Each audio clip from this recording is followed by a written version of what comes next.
एक दिन मैं जोधपुर में एक बैंक में था। वहां पर मेरे पास में एक पर्सन बैठा था जो लोन लेने के लिए आया था, खुद के लिए नहीं, जोधपुर के महाराजा के लिए। Not a very big corporate loan, एक नॉर्मल लोन से थोड़ा सा ज्यादा। मैंने उसी समय मोबाइल निकालकर गूगल किया net worth of Maharaja of Jodhpur and answer was 22,000 crore रुपए। मान लिया ये रिलायबल डेटा नहीं होगा, मगर फिर भी जितना मैं जोधपुर में रहा हूँ, उनकी काफी सारे पैलेसेस हैं, काफी जमीन है, तो मैं ये कह सकता हूं कि उनकी नेटवर्थ हजारों करोड़ रुपए में तो होगी। मगर ये बंदा फिर भी एक छोटा सा लोन लेने के लिए बैंक में क्यों आया है? मेरी क्यूरियोसिटी और जगी और सर्च करने पे पता चला कि इलॉन मस्क जो वर्ल्ड का रिचेस्ट पर्सन है, अपने पर्सनल लिविंग एक्सपेंसेस के लिए भी लोन लेता है। लैरी एलिसन जो ओरेकल के को फाउंडर हैं, उन्होंने एक बंगलो, एक यॉट, एक प्राइवेट एयरप्लेन और एक आइलैंड तक लोन लेके खरीदा है। और यही काम जेफ बीजोस, मार्क जकरबर्ग जैसे लोग भी कर रहे हैं। But why do these ultra rich people take loans? क्योंकि ये उनकी मजबूरी नहीं, उनकी स्ट्रेटेजी है। एक लोन आम आदमी के लिए बोझ होता है और उसको वो डुबा सकता है अगर सही से उसने अपने पर्सनल एक्सपेंसेस मैनेज नहीं किए। बट एक रिच पर्सन के लिए जो अपने एसेट्स को, अपने लोन्स को मैनेज करना जानता है, उसके लिए लोन एक टूल है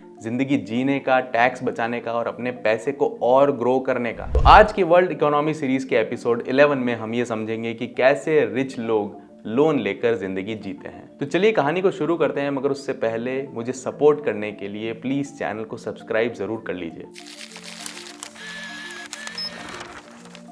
इलॉन मस्क करंटली वर्ल्ड के रिचेस्ट पर्सन है with net worth of $1 trillion.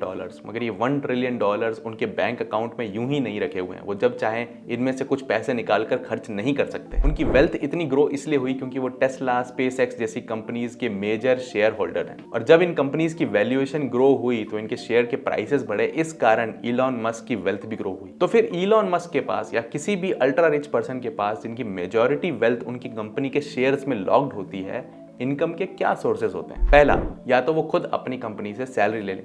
जो सैलरी कंपनी उनको देगी, उस सैलरी पर कंपनी को टैक्स नहीं देना पड़ेगा, मगर इलॉन मस्क को जो सैलरी दी जाएगी उस पर 30-40% जो भी यूएस में टैक्स रेट है उसके हिसाब से उनको इनकम टैक्स देना पड़ेगा। दूसरा, कंपनी को जो प्रॉफिट हुआ है उसे वो अपने सभी शेयर होल्डर्स में बांट दें, जिसे डिविडेंड कहते हैं। ये तो और भी नुकसानदायक है क्योंकि पहले तो कंपनी अपने प्रॉफिट पर 25% टैक्स देगी, फिर उसमें से जो पैसा बचा उसको डिविडेंड के फॉर्म में बाकी लोगों को देगी, तो उन लोगों को भी इनकम टैक्स गवर्नमेंट को देना पड़ेगा। तीसरा तरीका है कि कंपनी का प्रॉफिट कंपनी के पास ही रहने दिया जाए। वो कंपनी उस पैसे को यूज करके कुछ और इन्वेस्टमेंट्स करेगी, अपने बिजनेस में लगाएगी, अपने आप को ग्रो करेगी, जिससे उसका शेयर प्राइस बढ़ेगा और इवेंचुअली हम थोड़े बहुत शेयर्स बेच सकते हैं कुछ पैसे कमाने के लिए। But rich people like Elon Musk कुछ और ही आगे का सोच रहे हैं। उन्होंने अगर धीरे धीरे करके अपने शेयर्स बेच दिए तो उनकी कंपनी में उनकी ओनरशिप खत्म हो जाएगी, जिससे उनकी वोटिंग राइट्स कम हो जाएंगे।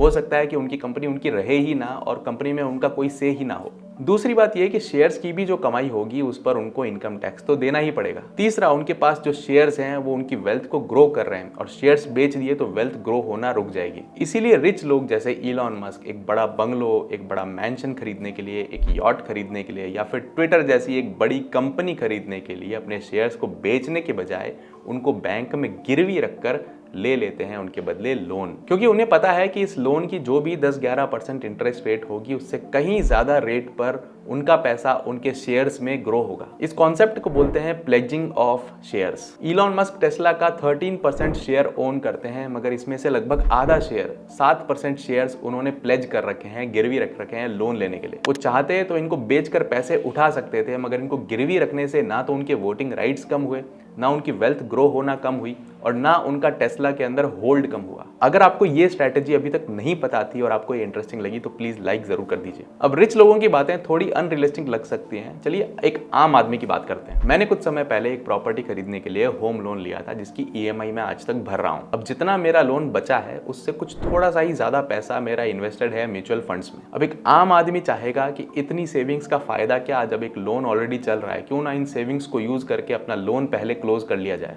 क्योंकि ऑफ कोर्स ईएमआई देना और उसके बाद बचे हुए पैसे में खर्चा चलाना इज वेरी डिफिकल्ट। अब क्योंकि मैं लोन की ईएमआई भर रहा हूं, ऑफ कोर्स मेरा खर्चा कम हो गया है। मैं म्यूचुअल फंड्स या फिर स्टॉक्स में उतनी ज्यादा एसआईपीज नहीं कर पाता हूं, बट जो पैसा मेरा म्यूचुअल फंड्स में इन्वेस्टेड है वो मुझे आज भी लगभग 15% लॉन्ग टर्म रिटर्न दे रहा है। दूसरी तरफ मेरा होम लोन मुझसे सिर्फ 7-8% का इंटरेस्ट ले रहा है। मैं अब ये अज्यूम कर चुका हूं कि मैंने 7-8% के इंटरेस्ट पे लोन लिया है और उस पैसे को मैंने म्यूचुअल फंड्स में लगा दिया है, जहां मुझे 15% 7% रिटर्न मिल रहा है, यानी कि 7% का फायदा। जब आप फाइनेंसेस को इमोशन से अलग करना सीख जाते हैं, मुबारक हो, आप सही डिसीजन ले पाएंगे। और यही करते हैं रिच लोग। उनके लिए लोन कोई इमोशनल लायबिलिटी या फाइनेंशियल लायबिलिटी नहीं है, एक टूल है पैसे बचाने का। अब चलिए, मेरा एग्जांपल तो एक होम लोन का था। सभी आम आदमी होम लोन नहीं लेते, कुछ कार लोन, बाइक लोन भी लेते हैं, कुछ EMI पर फोन लेते हैं, कुछ लोग अपने घर के काम के लिए पर्सनल लोन्स भी लेते हैं, या फिर इवन वर्स क्रेडिट कार्ड का उधार जमा कर लेते हैं विद ह्यूज इंटरेस्ट रेट्स। आपने अगर किसी को ऐसा करते देखा है तो कमेंट्स में जरूर बताना। अब मेजॉरिटी आम आदमी बैंक से एक बड़ा लोन लेने से पहले अपनी पर्सनल सेविंग्स को एग्जॉस्ट करेंगे, उसको यूज करके लोन को मिनिमाइज करेंगे, क्योंकि लोन लेना एक इमोशनल और फाइनेंशियल बर्डन है। बट इमेजिन कीजिए कि आपका मेजॉरिटी इन्वेस्टमेंट स्टॉक्स और म्यूचुअल फंड्स में हो रखा है एंड सडनली आपको पैसे की जरूरत पड़ गई।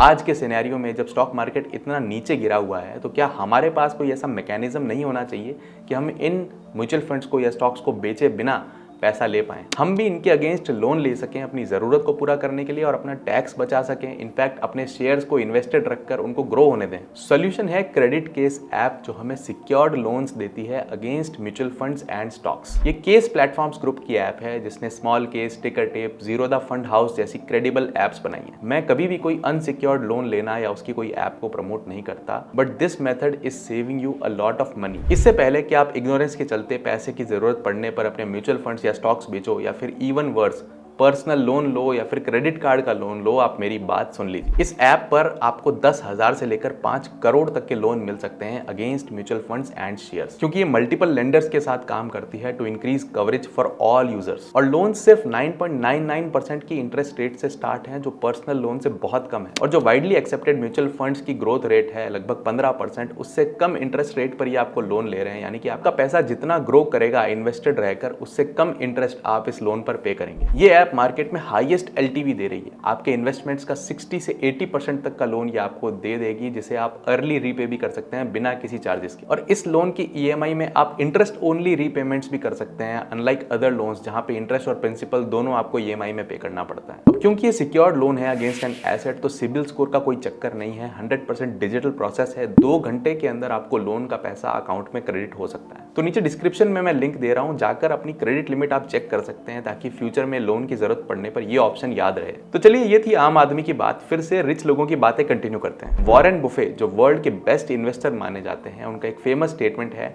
My friend Warren Buffett pays a lower tax rate than a secretary. ऐसा इसलिए है क्योंकि उनकी मैक्सिमम इनकम होती है शेयर्स की खरीद बेच करके, कैपिटल गेन से, जिसका मैक्सिमम टैक्स 20% होता है। एंड उनकी सेक्रेटरी अर्न करती है सैलरी और देती है इनकम टैक्स, जिसकी रेट 40% तक जाती है USA में, इंडिया में भी 30% होगी। So the point is, rich लोग सैलरी से इनकम अवॉइड करते हैं, क्योंकि रिच लोगों को तो ये 20% कैपिटल गेन टैक्स भी ज्यादा लगता है, इसको भी वो अवॉइड करने की सोचते हैं। इलॉन मस्क इसको भी अवॉइड करने के लिए एक स्ट्रेटेजी फॉलो करते हैं, बाय बोरो एंड डाई, यानी कि वो जिंदगी भर अपने एक्सपेंसेस के लिए, कुछ प्रॉपर्टी खरीदने के लिए, अपने शौक पूरे करने के लिए हमेशा लोन लेते रहेंगे, क्योंकि उनकी डेथ के बाद में उनके सारे शेयर्स उनके नॉमिनीज को, उनके बच्चों को मिलेंगे। And as per US laws, assets की इनहेरिटेंस पर कोई टैक्स नहीं लगता, यानी कि उनके बच्चे जब उन शेयर्स को बेचेंगे तो उनको कोई भी कैपिटल गेन टैक्स नहीं देना पड़ेगा। तो आज की डेट में अगर इलॉन मस्क अपने शेयर्स को बेचकर अपना लोन पूरा करते हैं, तो पहले उन बेचे हुए शेयर्स के इनकम से उनको टैक्स देना पड़ेगा, बचे हुए पैसे से वो लोन पूरा करेंगे। इसके अपोजिट, अगर इलॉन मस्क लोन पूरा ना करें और उनके बच्चे लोन पूरा करें, तो वो शेयर्स को बेच के